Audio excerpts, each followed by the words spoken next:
उत्तर प्रदेश के बांदा जिले में पुजारी और कार्यवाहक परेशान हैं क्योंकि उन्हें मंदिरों और मंदिर मठों की भूमि पर उगाई जाने वाली फसलों की उपज बेचने के लिए उनके देवताओं के आधार कार्ड दिखाने को कहा गया है। जिले के सब डिविजनल मजिस्ट्रेट यानी एसडीएम सौरभ शुक्ला ने कहा कि उन्होंने कुछ दिन पहले निर्देश जारी किए थे कि कृषि उपज की बिक्री के लिए देवताओं का आधार कार्ड अनिवार्य है। अट्टारा तहसील के खोरहर गांव में राम जानकी मंदिर के एक कार्यवाहक पुजारी के मंदिर की जमीन पर उगाई गई फसल को बेचने के लिए सरकारी मंडी पहुंचने के बाद ये ऑफ बीट ऑर्डर सामने आया, लेकिन उसे डाइट का आधार कार्ड बनाने के लिए कहा गया, जिसके नाम भूमि पंजीकृत किया गया था। प्रकरण ये है कि गेहूं बेचने के लिए रजिस्ट्रेशन करवाया था, वो एसडीएम महोदय के यहाँ से निरस्त कर दिया गया। किस कारण से?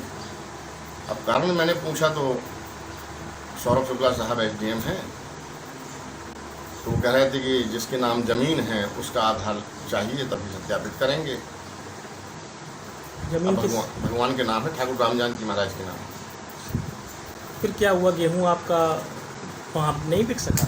नहीं, गेहूं जब सत्यापित ही नहीं हुआ है बिना रजिस्ट्रेशन के तो वहाँ जाना ही बेकार है। फिर आपने क्या किया गेहूं का? अब कुछ नहीं, गेहूं हमने बाजार में बेच लिया है। राम कुमार दास सवाल करते हैं, हम भगवान का आधार कार्ड कहां से लाएं? अब किसी के पास देवी देवताओं का आधार कार्ड कैसे हो सकता है? मैंने एसडीएम से बात की कि जमीन के मालिक के लिए आधार कार्ड कैसे होना चाहिए। विकल्प मांगने पर उन्होंने कहा कि हमें अपनी फसल अरथिया यानी कमीशन एजेंट को बेचनी चाहिए, लेकिन आरथिया हमारी फसल के थोड़े से दाम पर खरीदेगा।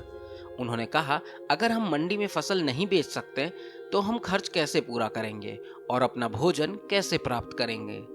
एडीएम शुक्ला ने फोन पर पुष्टि की कि उन्होंने वास्तव में यह कहते हुए आदेश दिया था कि सभी को फसलों की बिक्री के लिए आधार कार्ड बनाने की जरूरत है, चाहे वो मानव हो या देवता। जिला उर्वरक अधिकारी गोविंद कुमार दास ने फोन कॉल पर एएनआई से बात करते हुए कहा कि वे मंदिरों और मस्जिदों की भूमि पर उत्पादित फसलों की बिक्री की अनुमति तभी दे पाएंगे जब इसके लिए ऑनलाइन पंजीकरण पोर्टल में प्रावधान होगा।